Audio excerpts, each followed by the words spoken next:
Welcome everyone. This is Mark Luckenbaugh from LCT. I have Ken Haber from the Digital Swarm in my office with me. Hey guys, what's going on? We have Chaz is going to make a special appearance out of nowhere, and we have Adam as well. You guys will learn more about Adam in a minute. So basically we're going to cover three things in this Webby. It is a no-pitch Webby, so we really don't have anything for sale, but you know, you gentlemen and ladies should already be ready that although I might not pitch, I will plug. So there's that. I'm just kidding. I don't really have anything too much to plug. But so we're going to start out. I'm going to talk to you guys about a really cool sales strategy. I call it the Shlitz Sales Strategy. I'll give you the background on that. Chaz is going to talk about some business building philosophies adapted from Jay Abraham. And then Adam's going to come give you guys some really rocking information on creating proposals and whatnot. So it'll be a pretty fun 30 to 45 minutes. We want to try to keep it concise for you guys. So I'm going to jump right into it right off the bat. So for any of you that don't know the Schlitz beer story, I'm going to share probably a butchered up version of it really quickly. Essentially, some Claude marketer dude, he's actually a legend, I can't remember his name though. He came in, he was hired to help out the Schlitz beer. They were having trouble. They wanted to really, you know, monopolize the top spots for, you know, as far as beer companies go in the United States.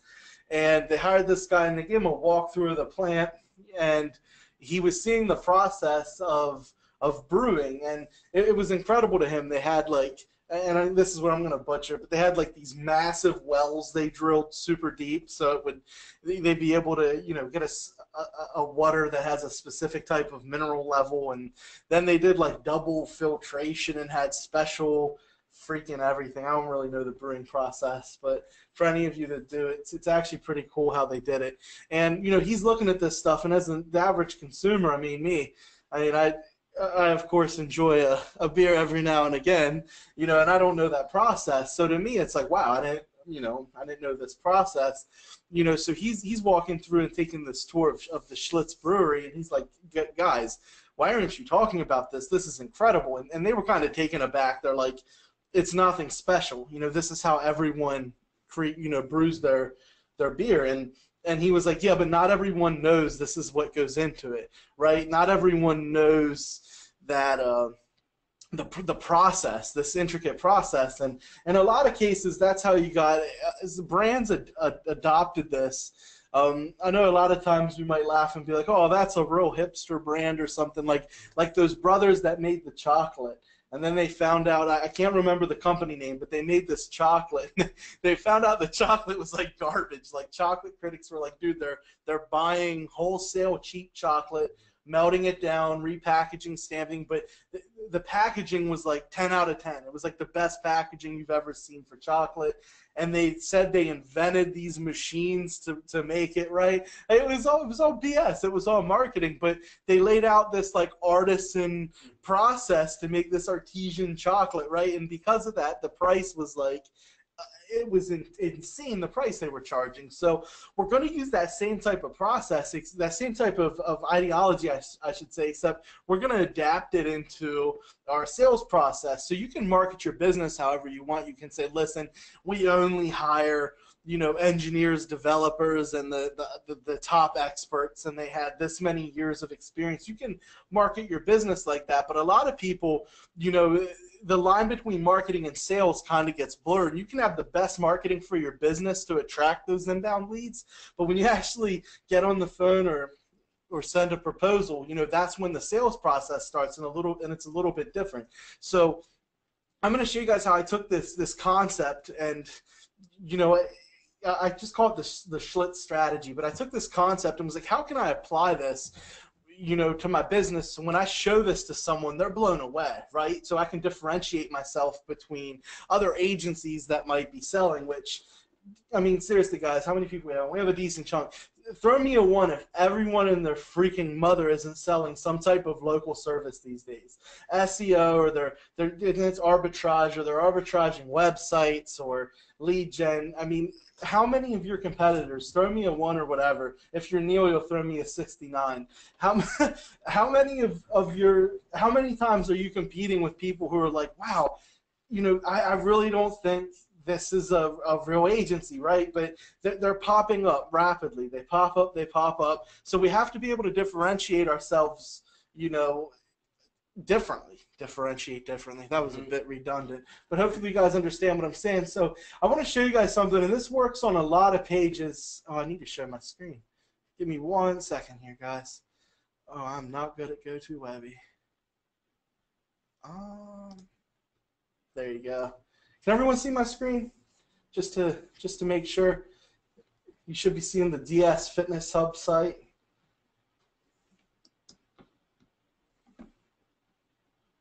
I do need more webinar practice. You're very right, Simon. Yeah, Jason, they are popping up like ants. Rick, we don't. Some people, Chaz and Adam have slides. I do not. Claude Hopkins, thanks, Adrian. But Chaz and Adam have slides. I'm not really a slide type of guy. So I'm going to show you guys some stuff on the screen. But yeah, I'm not really. I don't really do the beautiful type of slides and stuff. Okay, cool. So if you guys ever saw stuff like this, right, and this is how a lot of websites sell, where they give you a product, right, and they're going to show you all the different things they do for it, and that works really well. I mean, give me a holler if anyone ever bought something with a setup like this, where it reminds you of features, even though we should be benefit driven, right? That's the sales slogan. That's how I teach sales. But you know, let me know if you guys ever bought something just like this, where it gives you a bunch of features and you click and it's like, yeah, I'm reminded of all the cool stuff I want to buy, right? It's very popular. Too many times. Absolutely. I get it, right? So we're going to use the same concept, except you can throw it in a proposal. The cool thing is, guys, you can also throw it for your reporting as well. Like you can, because how I set up my agency is everything's systemized, right?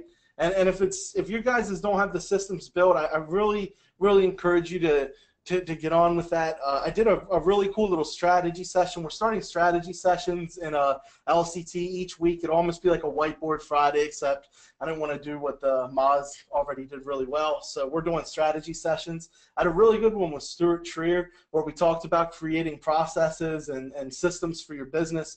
So when we launch that, you guys have to check that out. They'll come out every Friday once we have a nice archive of them. But you have to check that out and get systems set up. But basically, unless someone does has a very customized need, month to month, your deliverables should be pretty much the same from client 1 month 1 and client 2 month 1. Right? You're doing the same type of stuff.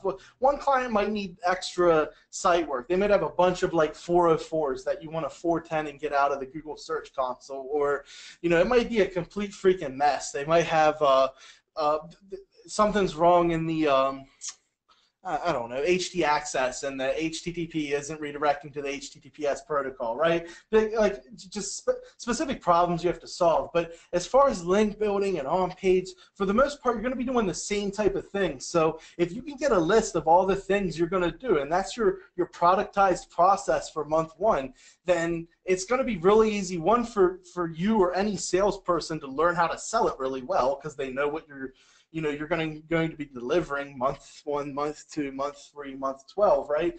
But also just because, you know, it's going to allow you to create just reports and proposals in advance that just look great, but they don't have a ton of customization.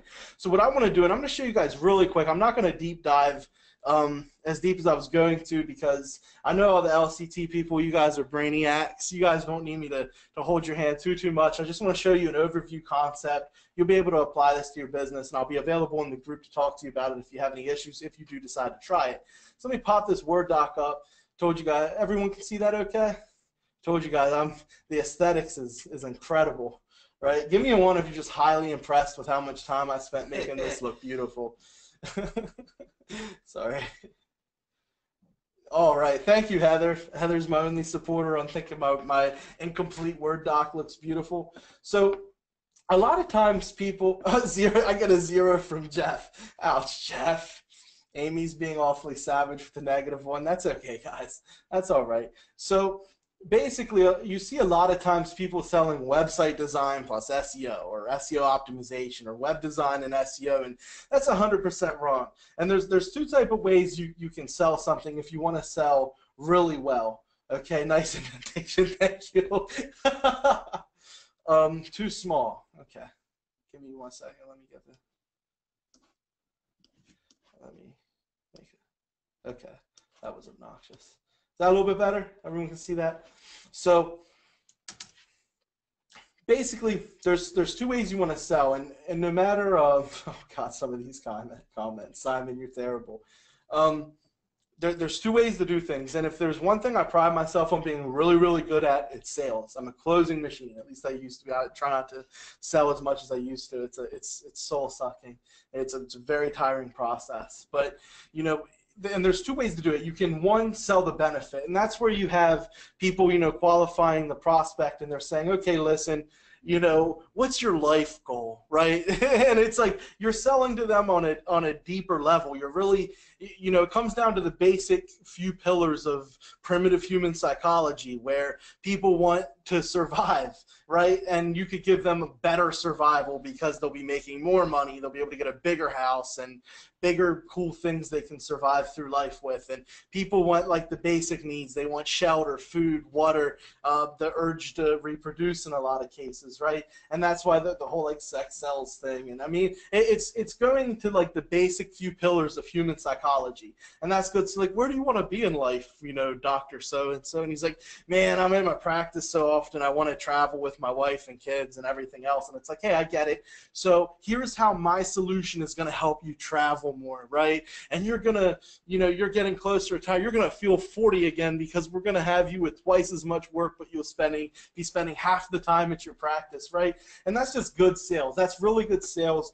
And you're not really speaking on the features at all because it's all playing to the benefits, right?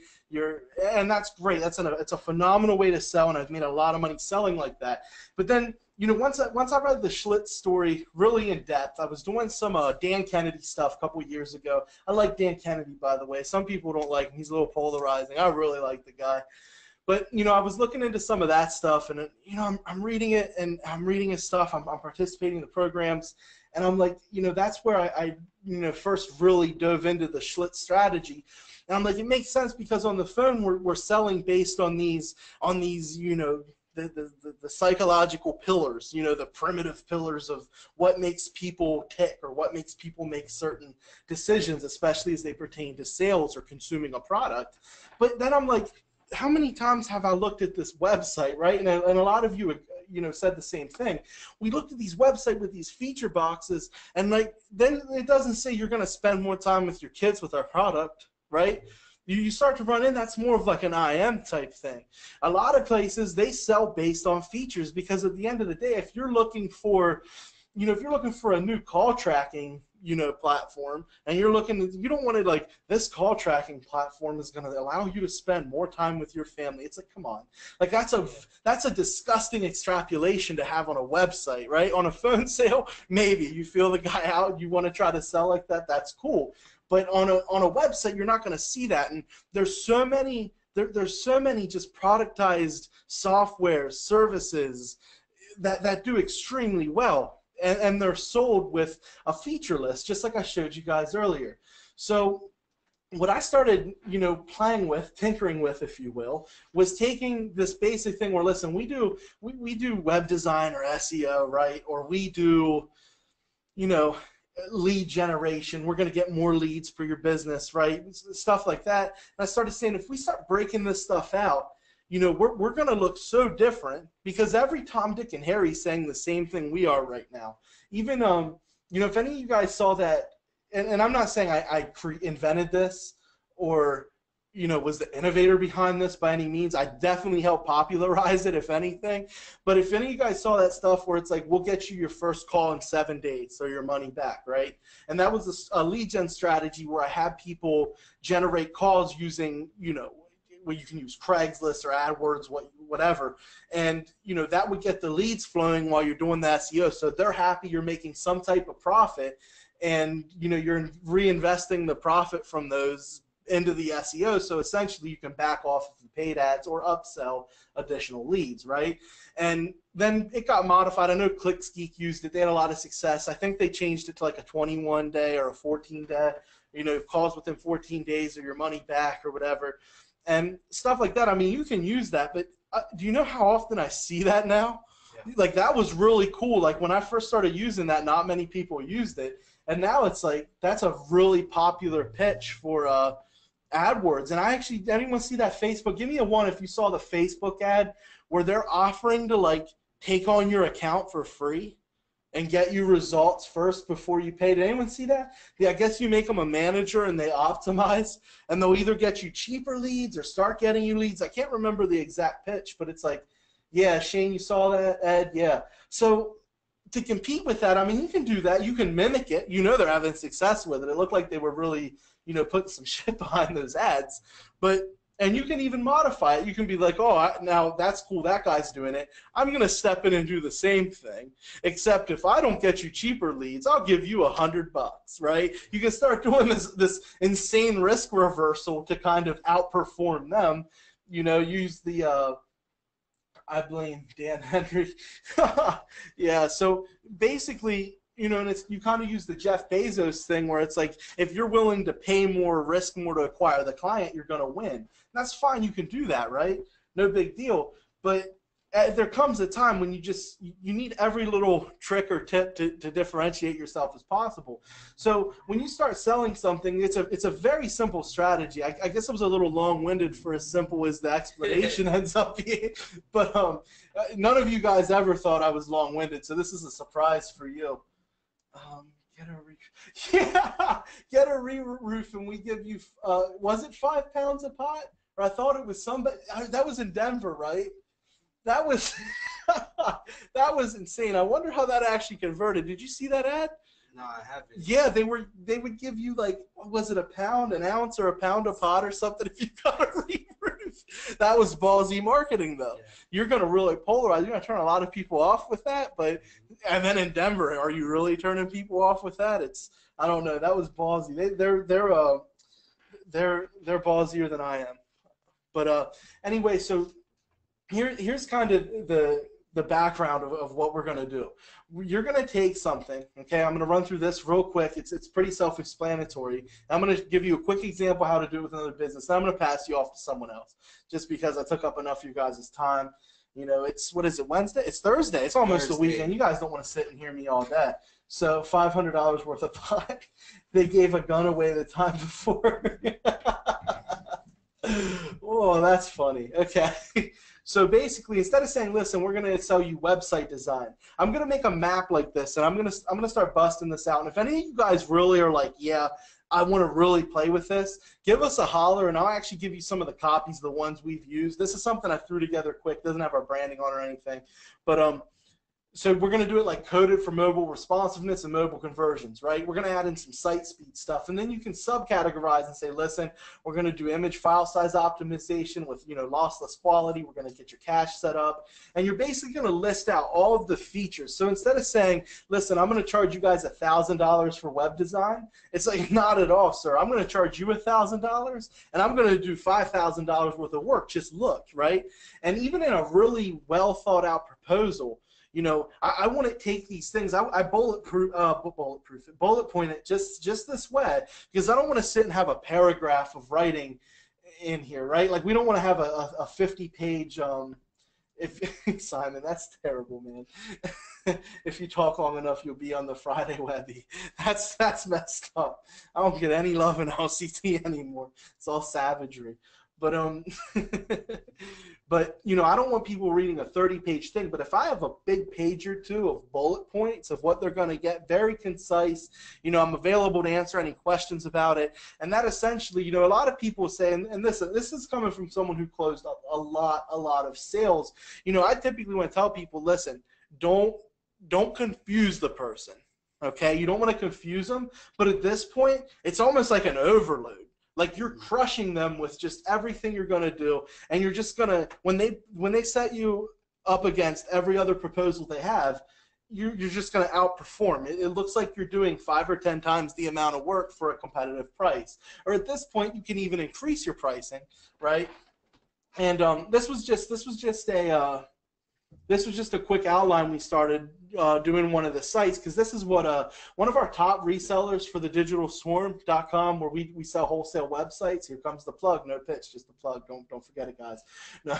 But one of our top resellers is using this exact thing where he jumps over to our site right here where we have some of the features listed out, and he takes and busts it out on a super granular level. So instead of just showing them demos and stuff, or popping and be like, hey, look how great the site looks, he'll actually bust it open and say, look, we're not just doing on-page SEO. We're going to interlink. We're going to do this. If you pay a little more, we can have the top quality content done. Just yelling when I post the okay, everyone wants the notes. That's cool. When I post the recording, I'll make a thing there where I can get the notes to you guys for sure, okay? That way you'll have some of this stuff just done for you. You can take it, hand it off, and Ken's in town, so he'll help me get that organized, I'm sure. Absolutely. We just volunteer Ken for some help time. Yeah. Well, you know what? We did promise them some giveaways, so I was thinking perhaps we could, every now and then just start giving stuff away, right? That was the promise, right? I completely forgot about the giveaways. Well, I got to keep you on point. So why don't we give away three authority brand linking packages to somebody random there. We'll just pick somebody out real quick, and I'll make note, and we'll make sure to get connected with them. He'll say, give me free shit. All right. So just pick out a name. I'm going to write it down, and we'll get connected with them and make sure that we give them 3 brand authority link packages. No, I got a better idea. I'm going to write a number down. Okay. That way it'll make it a lot more fair. All right. Because Neil already made me laugh, so I'm going to have a cognitive bias towards him. Okay, you see that number? That's a weird-ass number. Okay. All right, guys, real quick giveaway for 3 authority link packages. We'll build your links for you. Give me a number between 1 and 100. The closest person to the number wins all 3. Go ahead, real quick. Quick, gentlemen. Oh, so one person's getting all 3, not 3. Yeah, let's just give one person all 3. Wow. Yeah. I got to get into this. All right. What are you about to log in and write a number in there? You already know the number. You can't participate. Okay. So what we got so far? Holy shit. That guy guessed it. Holy shit. Holy shit. Yo, does this guy got a camera on us or something? Yeah. Oh, we had actually 2 people guess it. Well, then we got to split it up. Yeah, we got to split it. I'm sorry, but we're splitting. How about we just throw up another one? We'll give them two each. Instead of 3. All right, cool. Yeah, we can do that. That's really nice. Neil, you actually came really close. Neil, how many times did you guess? You can't guess 100 times, Neil. That's cheating. Actually, Jeff, you were one of the winners. Jeff Sass. Give me 1 second. And Simon Mark's webinar buddy. Oh, it's Simon. Oh, Simon is not impressed with me ever. Yeah, so it's Jeff Sass. And let me write this down. All right. Jeff Sass and Simon. Freaking Simon. Let me check to make sure no one else won one. Who's that? Damn, Rick Crombie won one as well. Yo, that's insane. Yeah, that's wild. How many people guess that number? Yeah, that's crazy. That is crazy. So we'll just up it. We'll give them 2 each. Yeah, okay, cool. All right, we're cutting it off. Rick Crombie, Jeff Sass, and Simon Mark's webinar buddy. You guys all won some links, okay? Connect with me afterwards. We'll get you plugged up with Ken. We'll get the team rocking. We'll get your info. And we'll give away some more stuff, too, so stay tuned, guys. I'm sorry, the number was 54, and we had 3 people guess it. Isn't that crazy? Let me check. Yeah, 3 people, I think. Yep, Jeff Sass, Rick Crombie, and Simon Mark's webinar, buddy. Okay, Steelers suck. Neil, get out of my webinar. Neil, just get out of my webinar. No, we do. It's probably going to be another disappointing season. I love my Steelers, though. Yeah, Jim, the number was 54. I can't believe that many people guess it. And Neil's now null and void for winning anything, saying bad things about the Steelers. Off by 2. It's all right. We'll have more giveaways, guys. It's okay. But so essentially, you can apply this to anything. So this was more like, this is like the strategy our reseller was using to sell the digital swarm wholesale sites. But if you want to sell SEO to someone, right? I mean, at the same time, you can say, listen, we're gonna rank your That was going to be my second guess. What do I win? Well played. Well played. I'll send you an autographed picture of me. That's worth more than these links. So I'm kidding. I'm not going to send any of you pictures. But thank goodness, right? So if you want to sell, was Chaz giving some insider information? Was he? He definitely put a number in there. That's messed up. Okay. So if you want to use this to sell SEO, a lot of times you can say, listen, we're going to rank you, and then you can put risk reversals into your sales process. I talked a bit about my step-by-step sales process when I did my presentation in Vegas. I love talking about sales. I just don't. I'm probably never going to do a real sales training because there's guys who've sold so much more than me doing sales training. Like, you know what I mean? You got the Wolf of Wall Street with a training program. Like, I've never sold that much, so I'm not comfortable doing a training, but I'm good at it. I like to talk about it. So you can walk them through the sales process, but at the end of the day, it's like, okay, my site's going to rank. But if you start breaking down, it's like, listen, we're going to do a local outreach campaign. We're going to get you in the local newspaper. Ken, that's something you're big with down in Miami. You have connections to a bunch of newspapers down there. I was in the house for 2 years at a big publishing company. Yep. Yeah, so you can offer that type of value where they're getting real, like, grassroots marketing value out of your service, and in turn, I mean, you're going to generate clicks, you're going to generate leads. You know, essentially, you're going to pull links from the local PR campaigns. I mean, it's gonna positively affect what you're doing, you know. But to be able to add stuff like that is off the charts, and a lot of SEOs aren't doing it. They're like, we're going to build some citations, but then if you go in and say, look, like how we're building the citations over in Elo right now, where we say, look, each citation is going to get its own unique blurb of content instead of copy and paste 100 times, and we're going to make sure your logos and it's not your ordinary citation, just a profile with a name. It's more robust. Exactly. More. And you can take the things you're doing and make them more robust, and you know, so instead or emphasize it, because a lot of the times we're not doing a good job in marketing what it is that we're selling, and we're supposedly marketers. Exactly. Right? So, exactly. So when you sell them, you know, people say like, oh yeah, I'm going to do some pillar linking. That means nothing to a customer. And if you have anything, or you call it general link building, or even just link building, that means so little. But if you show people like, listen, we're going to create GPS citations, right? We're going to, and then explain the importance and bullet point the importance and the different, you know, how robust you're going to make them, right? The different features or properties that make those, the characteristics that make those as robust as they are, or, you know, we're going to make sure you have, you know, unstructured citations in every one of your links. We're going to plug your NAP. You know, you can essentially take the link building you do, and it might seem, okay, we're just doing some general link building, but you can break it out and make it look really impressive to a client. You know, these optimized my maps, hey, we're going to throw, you know, driving directions, you know, we're going to try to 4:30. That's obnoxious. I'm sorry, guys. But we're going to, you know what I mean? We're going to have this, we're going to try to get the proximity optimization going on the geocentric level. There's so many ways you can just break this stuff out to make it seem a lot more robust, and you can still plug it in to a traditional sales strategy where you're giving a guarantee and risk reversal. You're, you know, selling just like that. So that's 2 quick examples, and guys, you can do this for just about any type of business. If you put in if you're consulting, which that's something I'm probably gonna mess around with LCT, is teaching people how to try to move in more of a consulting direction, just because that's the direction I'm moving in. I want you guys to see the journey with me.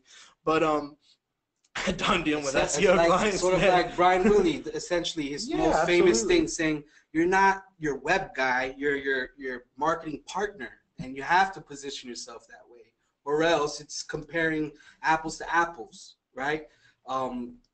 One thing that I noticed is people that don't understand internet marketing, SEO, web design, they're looking at one thing. They're looking at prices, and they're comparing one price to the other. And they think because you have that title, web designer, SEO, that they're just looking at prices. And if you're not doing yourself you're doing yourself the injustice by not having the details readily available for those who are not sold on just the benefits and they want more information, then you're going to be in trouble, because they think the guy selling a website $500 cheaper, they're going to go with him. But if you do the right job and let them know exactly, have that information available to them, then you're going to be absolutely. So here's a really good question I want to address, and then I'm going to, real quick. So even if you're a roofer, or let's use just a general contractor, and you're going to, let's use roofer, screw it. We already went down the path. Okay. And you're about to put a new roof on a home, and you have a typical roofer who has a, the proposal probably isn't well put together, as Adam will talk about soon. It's probably not optimized for just mass conversions, right? Mm-hmm. It's thrown together, and you list out the type of product you propose to use, the type of shingle, and just the architecture of the shingle and the warranty that comes with it, and what type of testing they did on that shingle, how many years it's guaranteed, the warranty, I already said that. And you break it out and you say, listen, here's what we're going to do for your roof. We're going to make sure we use the high quality, maximum pound felt paper, right? We're going to use, and it's broken out like that. People are going to be like, man, we're getting so much more value from this company. They're using a superior product.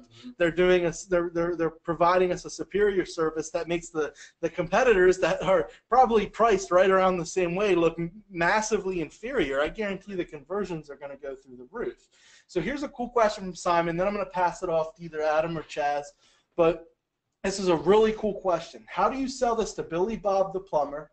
That was ignorant, Simon. Why does a plumber got to be Billy Bob? Who only understands phone calls and links, citations, images, etc. Citations, images, etc. mean nothing to him. So you're going to run into plenty of those. And you know what? How many of you guys throw me a something? Just let me know if you've ever ran into where you met a guy who's like, he wants leads, conversions. He doesn't want to do a PPL. He wants to hire you, right? And he wants all these leads and he wants to perform, and his site just sucks. I mean, sucks. And even if it would potentially rank, Joe Bob Anderson said, that's my cousin. That's awesome.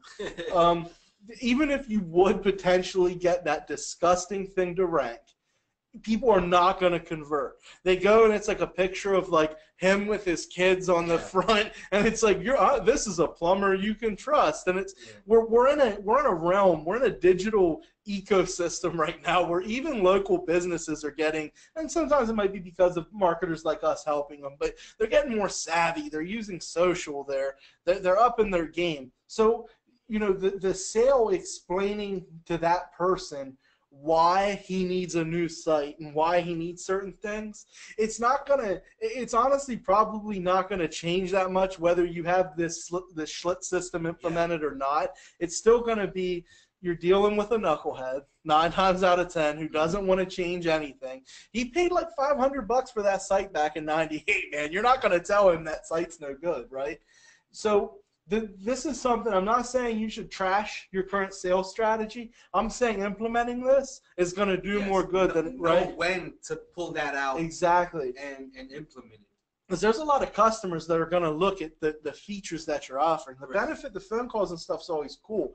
And I know because I actually started in this stuff by realizing digital marketing services don't work for real businesses in my old businesses. Mm-hmm. And you can be promised phone calls and not ever get phone calls, right? Mm-hmm. So that's the thing where people are still going to be skeptical even if you're telling them, listen, we're going to get you the phone calls. So the better you can make that proposition look, the more conversions you're going to get. And like I said, I'd love for you guys to give it a try. It's been working great for us.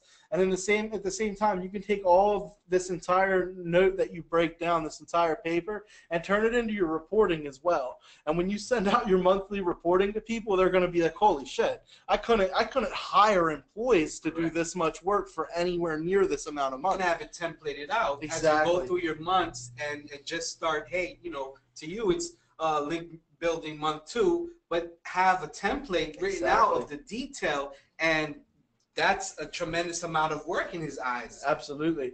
And that's where they're looking, okay, we're paying this guy $3,000 a month, and it's like we'd pay more to have an SEO expert in-house who couldn't do this much work in 3 months, right, if you really break it out. So that's the entire Shlitz strategy, guys.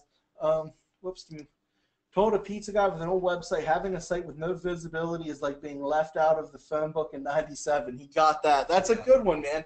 And that's especially, and it's going to be a generational thing as well. if you're selling to a millennial-owned company or a younger Gen Xer, and you're going to show them all these features busted out, they're going to be a lot more receptive to that. And when you start getting into the boomers, which is a massive market, it's a huge amount of business owners, and I know in the United States especially, I'm sure it's everywhere, right? You're going to have to speak to them a bit differently. You know, they might be used to the more, you know, some more of the traditional grassroots marketing, and that's okay.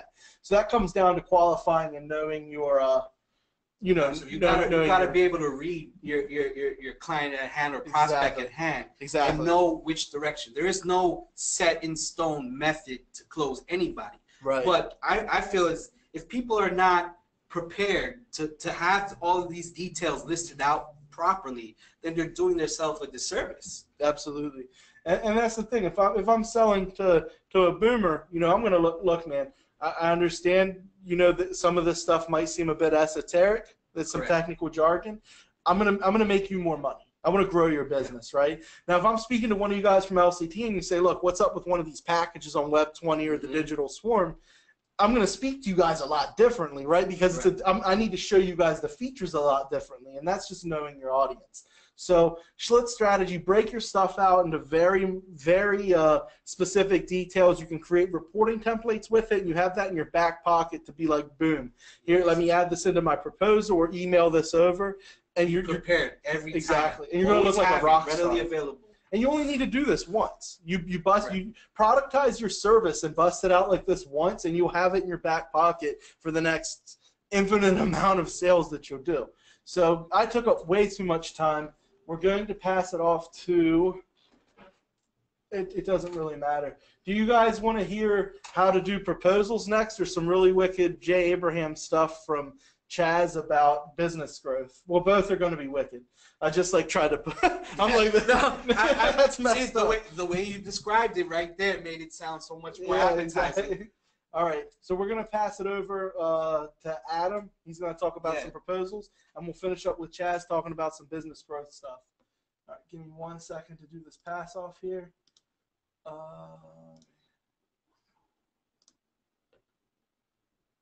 Okay, Adam, I made you a presenter. Hello, hello. Cool. Guys, this is Adam from BetterProposals.io. He's been, I mean, I'm not going to butcher his intro too much. I just want to get out of your guys' hair. But I spoke to him on the phone. He's very, very dedicated to teaching people how to do better proposals. He does have a proposal system, but you know, at the end of the day, he just wants to come on and chat about, you know, some different tips and tricks on writing better proposals. I think he has like a free book. I'm not sure, but you know, he just wanted to come on and give some value. If anyone could provide insight about proposals, Adam's definitely the go-to guy. So, okay, cool. Neil said killer app. Neil, did you catch it on AppSumo? Or I know Adam. Excuse me, sorry. I know Adam had a really successful AppSumo. Yeah, they did a ton of sales on AppSumo recently. But yeah, I'm gonna pass it over to Adam. He's a great guy, very friendly, and I think you can learn a lot from him in the next few minutes, going over some tips on writing better proposals. Cool. Well, no, thanks so much, Mark. Really appreciate the intro. So yeah, I'm going to try and just whiz you through some things that you can do really, really quickly to improve your close rate with your proposals. So for a tiny little bit of context, I run a company called Better Proposals. Doesn't take much of a brain surgeon to figure out what we do, but we have software which makes the proposal writing process a hell of a lot easier than you would find it using any sort of Microsoft Office type of system. But anyway, enough about that. I'm just going to go you through 5 things that we've found or I've seen in my years of doing this. So in my limited presentation experience, I can't see any chat responses. So if Mark, just jump in if this isn't sharing my screen properly. See your screen, and if we get any crazy questions, I'll try to keep them till the end. But I'm going to just jump in and say something because I can't see any of the chat responses. So just shout over the top of me. Okay, cool. Cool. Wicked. So very, very simple presentation. 5 biggest mistakes when sending proposals to your clients and what to do instead. So the biggest thing that people do is they don't actually address the problem. And this is super, super, super common in, sort of like the web design and marketing and SEO space, very, very common. People often don't even ask what they're actually trying to do. So let's just say, to be really, really simple, somebody says they want a new website. Okay, you might say, okay, why? But most people say, what color do you want it? Show me some stuff that you like. But dig in and find out why they actually want the new website. Most often than not, you'll get something like, our sales are low, or we want more leads. Okay, but why do you want more leads?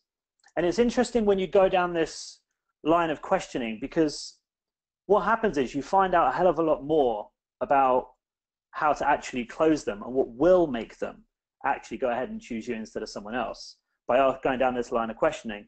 A client, a good friend of mine, Jack, he did this exact thing, sat down with his client and kept asking the question, so why do you want to do this? Why do you want more leads?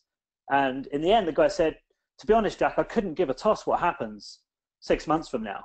I'm trying to sell the company. So what I want to do is I want to show them that our sales and our leads have gone up. I don't even care if they close.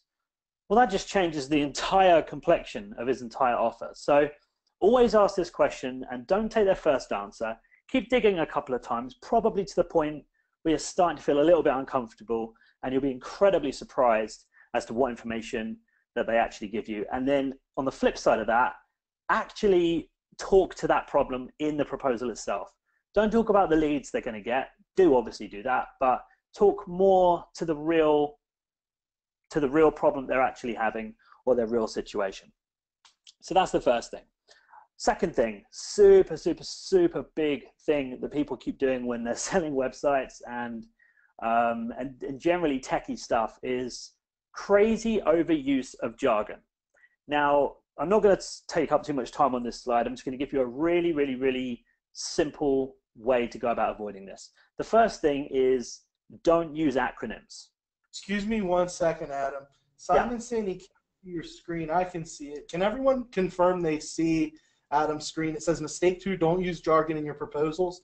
Can everyone see that real quick? I'm sorry. Okay, everyone can see it but Simon, so that really tells you a lot about Simon. I'm just kidding, buddy. All right, I'm going to be back out, but I just want to make sure it was an isolated incident. Nice one. Thanks, man. Yeah, so don't use jargon in your proposals. It just confuses them, When you're selling to somebody that is not technical, every time, almost think about it like a rechargeable battery, right? Every time you say something that they understand and that they agree with and that they want, it gets more charged up and more closer to what you want, which is a sale. And every time you say something that confuses them, makes them go, huh? Or generally takes it in the opposite direction, it's decreasing that and going to take you closer to, a flat battery or a no or a rejection or choosing a competitor. So, simple way to avoid using jargon when you have to say something technical. So, I'm trying to think of a simple example here. But basically, it's the which means that. So, you take something that's a technical thing. So, I don't know. Mark, you've got just my brain's gone completely blank. It's super late here. Can you just shout something with an algorithm or that's somewhat technical? I'm trying to think.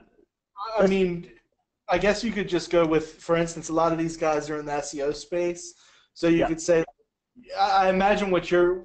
If I'm understanding this correctly, you don't want to articulate the hundreds of different algorithmic filters that could be placed for a bunch of different reasons, right? Like you don't want to go into, here's the 300 different things Google looks at to assess the quality score of the site, and then. Okay, that's a perfect example. You've got it, great. So so one of the things that you might want to talk about is an algorithm that Google's come out with, like RankBrain or the different animals or whatever.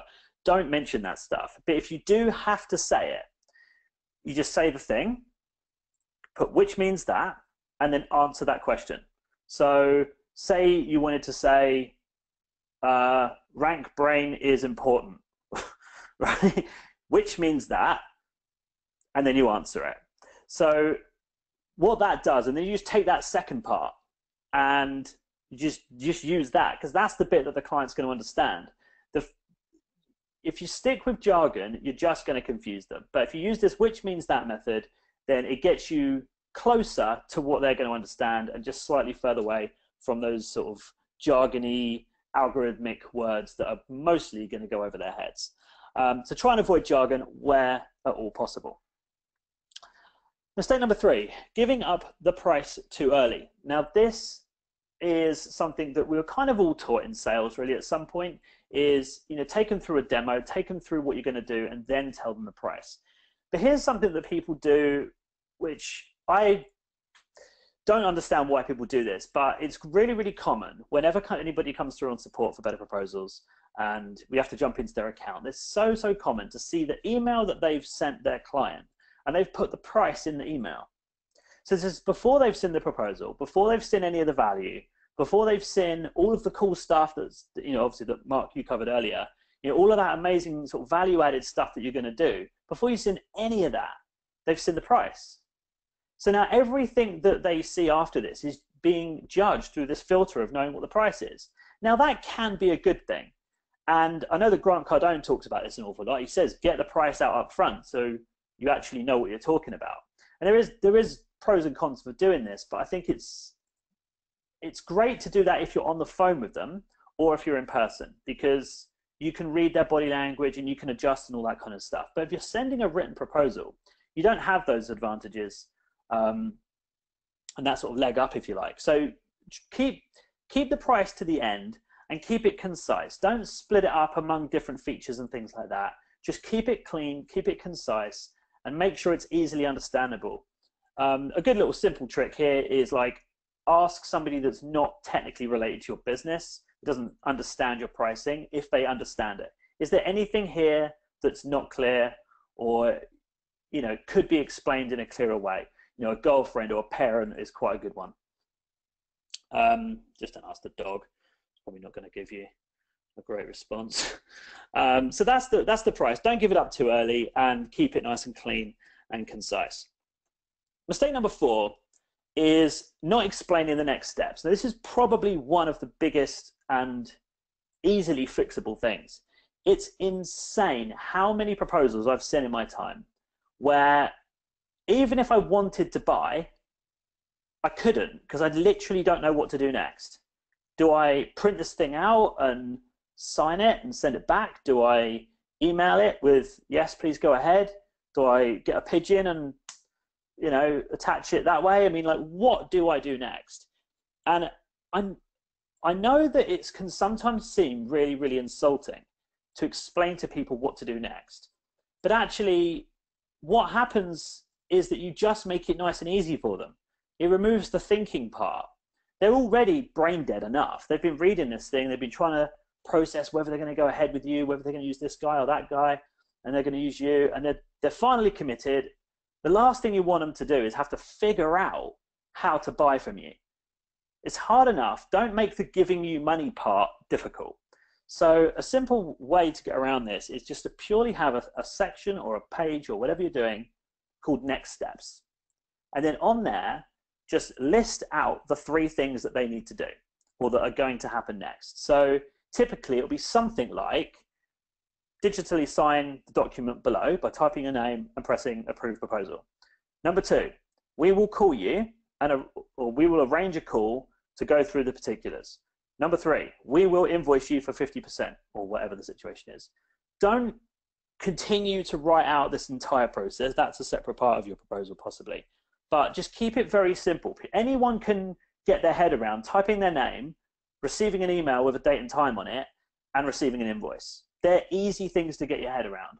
And it makes the next part seem really, really simple.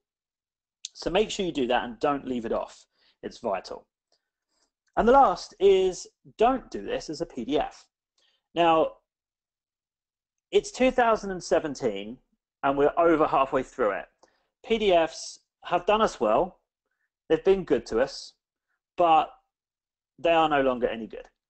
The whole point of a PDF in the original, when they first sort of came out, was that they were uneditable documents. So you could send it knowing that somebody couldn't edit it or doctor it or whatever. That ship has long sailed.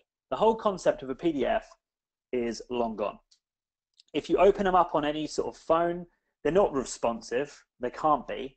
So you have to pinch and zoom your way through regular text in order to actually read them.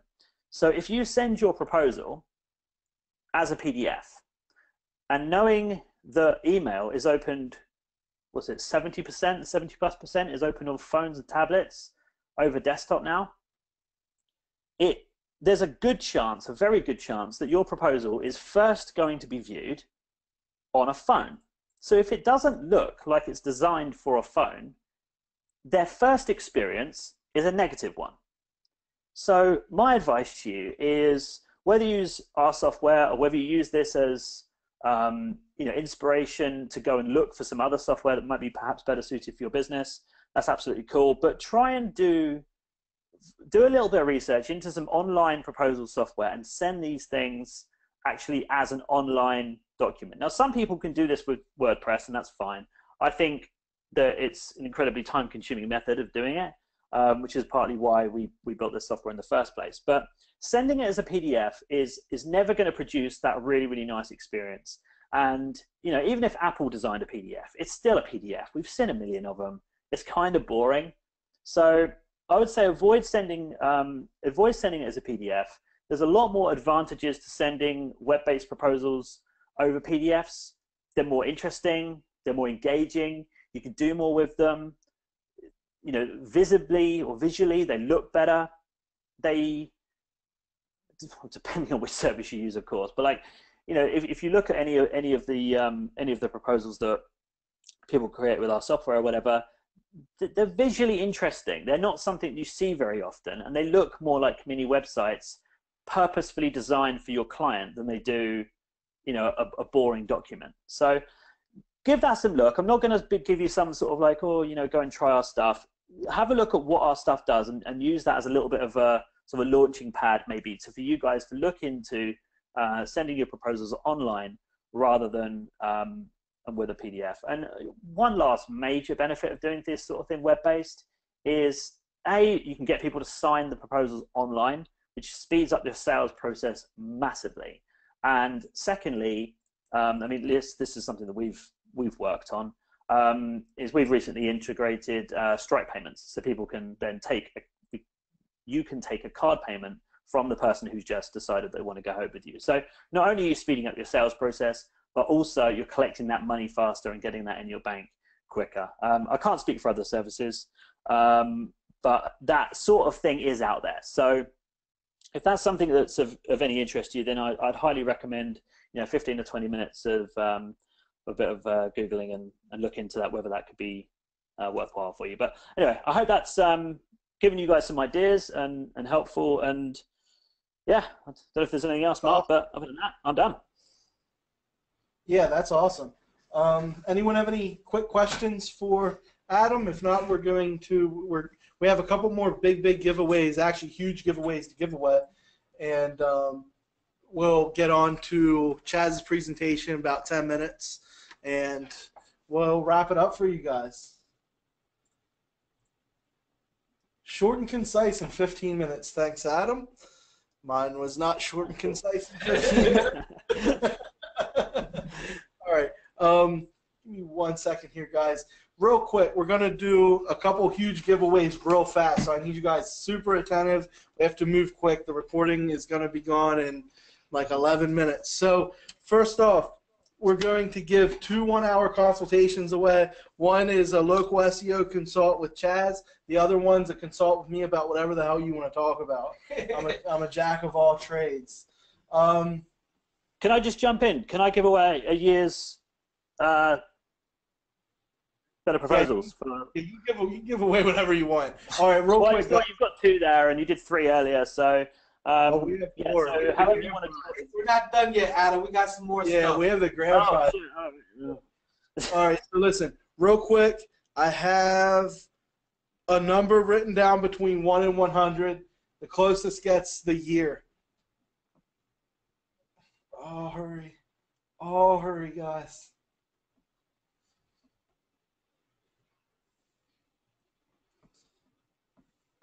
Oh, we have a lot of people doing this.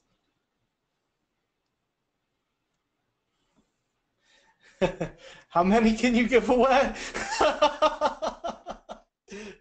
We had some people that are freakishly close. No one guessed it yet, but we're close. All right. And we're shutting it down. Bob submitted 2. That's awesome. Neil probably submitted like 113 numbers just to make sure he can win at least. Neil's already using it, so he's good. Oh, yeah, Neil is good. All right. We're wrapping it up, guys. So the number I chose was 68. So, 1.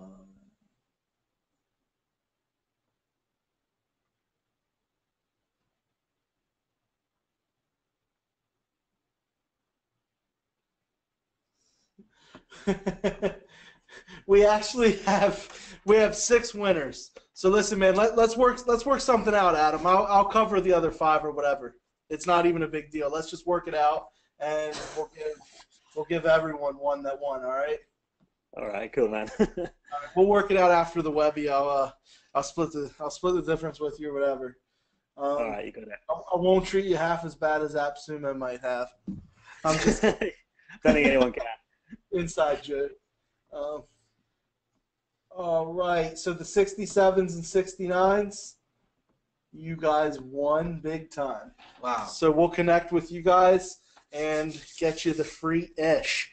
Real quick, an hour consult with Chaz, and I'm going to group them together. The consult with Chaz is 1 hour on local SEO, and then an hour with whatever you want to talk to me about.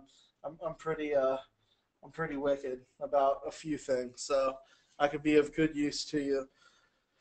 So, all right, guys, number between 1 and 100. This is for 2 hours of cool consultations. Even if you don't have anything you want to talk about, you have to get on the phone with me for an hour and listen to this beautiful voice. Well, look at all the numbers. I'd like to think you guys are coming for me rather than me and Chaz, but that's okay. But that's all right if you guys want to talk to Chaz too. I'm just gonna assume it's all for me. Oh wow, we actually had one exact winner. Okay. All right, guys, we're running really short on time, and we have another massive giveaway. So we have to move really quick. So get your numbers in the next now. Sorry, next now. Oh my goodness, how many people are on this freaking Webby? Oh my gosh, these numbers just are flying in. Ever since I spoiled LLCT with that free course, man. Jeez. All right, we only have one winner, it looks like. Amy Locke. there you go. Yeah, the number was 8. Amy got it right on the head. Amy, let's connect. You get an hour with me, an hour with Chaz. It's 5 o'clock. Whoops. I'm assuming my hour is going to be more insightful than Chaz's. I'm just kidding. I have to give Chaz a hard time. He's in the other office, probably having a good time that I'm doing this. All right, guys, grand freaking prize. Listen, we're going to give away what? Oh, you always have to complicate things, don't you, Ken? Yeah. Give me a second. Oh, man. Oh, well, we don't have to, but Just give me a second. All right, I'm going to steal that screen from you. All right, cool. We're going to give away a digital swarm site built for you guys. They're gorgeous. We just revamped them. They're sexy. We're going to give away a free site, and we're going to give you away the free white label SEO package with Web 20. It's wow. hundreds and hundreds of dollars worth of giveaways here. This is a huge giveaway, actually. Yeah. This is like $1,000 giveaway. Yeah. Close anyway.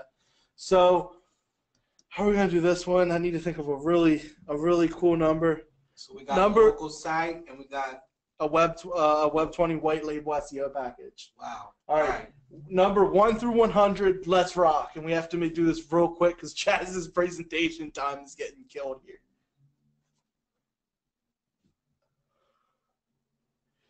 Number between 1 and 100, guys.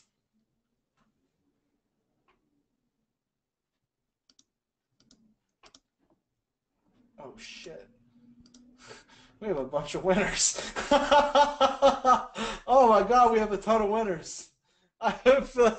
Oh, look. Both Chaz Chaz and is I are over like, there. oh my Yeah, God. Chaz and Ken are like, damn, we're gonna be busy. Oh man, it's okay. Oh, you guys. Oh man, there's more winners. Okay. All right, we're shutting it down in 3, 2. Dude, some of you guys gave like 15 numbers. That's not even. I should disqualify you for that. I'm not even kidding. There's people that gave like 20 numbers. Yeah, come on, guys. Jeez Louise. Jeff says you should. I am too. If you gave like 20 numbers, if it wasn't your first number, I'm not counting it. Give me a second. The number was 100, but you had to give it on your first try, or I'm not entertaining it. That's all there is to it. You guys are trying to rob the bank on this one. It's like we want like $8,000 worth of free stuff today. So it looks like Anthony. And Derek, was that your first one? Mark M.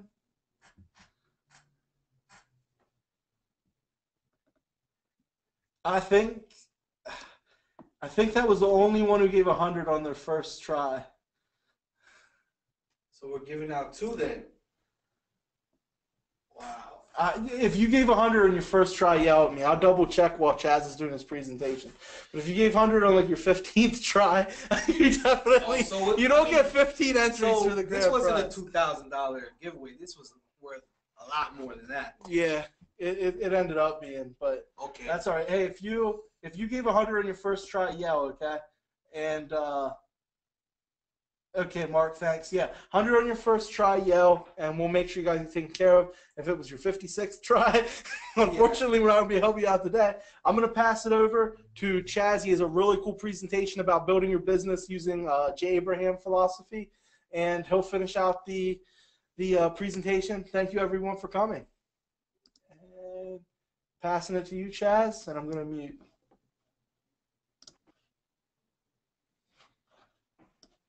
All right, good to go, man. All right. That was some good stuff. How's everybody doing? It was a long, a couple long presentations there. Lots of giveaways too. That was pretty good. I liked that Shlitz strategy. More info, list out all the features to increase that perceived value, and I like the thing from Better Proposals too. Clarity and next steps. Those were my 2 takeaways of that. But real quickly, I'm Chaz. I'm the manager of Web 20. When Mark said he was going to do a Webby on some sales stuff, I said, you know what? I had something I wanted to talk about, and I'll jump right into it. And what I'm going to talk to you about is using J. Abraham's business philosophy to grow your agency too. I've used his philosophy to grow Web 20, to grow other businesses, and it actually works. Like, this is how you grow a business. So what is this 3 concepts that was developed by J. Abraham? Very simple. There's 3 ways to grow a business. You can increase the number of customers, you can increase the transaction size, and you can increase the purchasing frequency. And that, when you boil it all down, those are the 3 strategies you can use to grow any business. I'm going to talk to you a little bit about growing the agency using these 3 strategies and arbitrage as well, because obviously I'm going to plug Web 20 a little bit, and arbitrage is what we're all about. So what is arbitrage? It's the process of exploiting differences in the price of an asset by buying and selling it. It creates a risk-free return. In the case of an agency, you're looking for products and services that you can obtain at a wholesale or discount rate, and then you mark it up to a retail profit. You don't actually buy the wholesale item until after you've secured the sale of the retail product, and that makes it a risk-free, 100% risk-free return. There's no risk using arbitrage to grow an agency. And when you combine that with J. Abraham's, and I'll show you how to do that. couple examples. So the first one would be increase the number of customers. So if you're an SEO, instead of just offering SEO, you have to offer more services. And then you take those services and then you mark them up, resell them to new clients, right? So by offering new services, you can now expand to a new client base, right? So for an SEO agency, you might try PPC, you could do call tracking, web design, social media management. And again, by offering those things as an arbitrage level, it expands your customer base tremendously. The trick in this is not to get tied down. Don't try to do it yourself. Your job as an agency owner is to work on the business, not in it. And arbitrage works by letting you market these new services to a range of new customers, and you increase the number of customers and grow your agency that way. It avoids any costs up front. You spend no extra time or money to do this. Next step, transaction size. Increase the overall initial transaction size. So you do that by bundling, right? You bundle with something that you already offer with something new. You basically find it discounted. You bundle it with what you're offering. Send it right out as a bundled offer. Instead of offering something for $1,000, you bundle it. Now you have a value of $1,500 or $1,800 or whatever. Again, for an SEO agency, you bundle PPC, call tracking, social media management, whatever you can develop a strategic partnership in is what you're looking for. Again, you're just repricing and repackaging. You're not out there mastering or learning new skills. You're not hiring new people. So you don't need to invest in any more money or time to offer these new services with your existing ones. And again, you don't need to buy the discount service until after you've sold the retail counterpart. It's 100% risk-free. The third and final way would be increase the purchasing frequency. So again, instead of just offering one service to your clients, you're going to offer more services, and you're going to resell these new services to your existing clients. Again, it's the same type of services that you can look at for an SEO agency. This is one of the fastest ways to increase the size of your agency. Your current clients already trust you and they do business with you. You don't need to nurture any new client through a new sales process. Literally find a strategic partnership, somebody that's already going to do it for you at a discounted price. Take what they're doing, offer it to your existing clients. Fastest way to increase the size of your agency right there. Again, using arbitrage, there's no investment, no staff, no extra training. Find a turnkey solution, raise the price, and remarket it directly to your current clients. To recap, again, you find that discounted turnkey solution, and you can think outside the box. These don't have to be digital solutions that you're reselling. I mean, these could be things like, if you're into local SEO, you could be doing partner with a local printer, with somebody that specializes in corporate branding, or really niche placement advertising, public relations, any type of digital marketing that you're not currently offering. So there's so many ways you can find strategic partners, and then you offer this as a standalone solution to new customers. You bundle it with what you're currently offering, and you also offer it as a complementary solution to current clients. You don't need any extra training, staff, nor investment, and you can easily multiply the size of your agency very, very quickly using arbitrage and these three methods. So hopefully there was some value there. I got to keep it short because we're running out of time. But I've used it multiple times in multiple different businesses, and it works wonderful. So hopefully apply it to your agencies as well.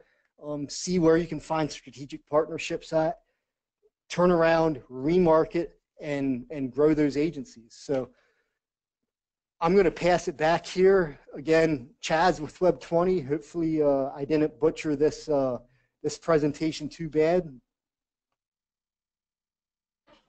Yeah, nice work, man. That's awesome.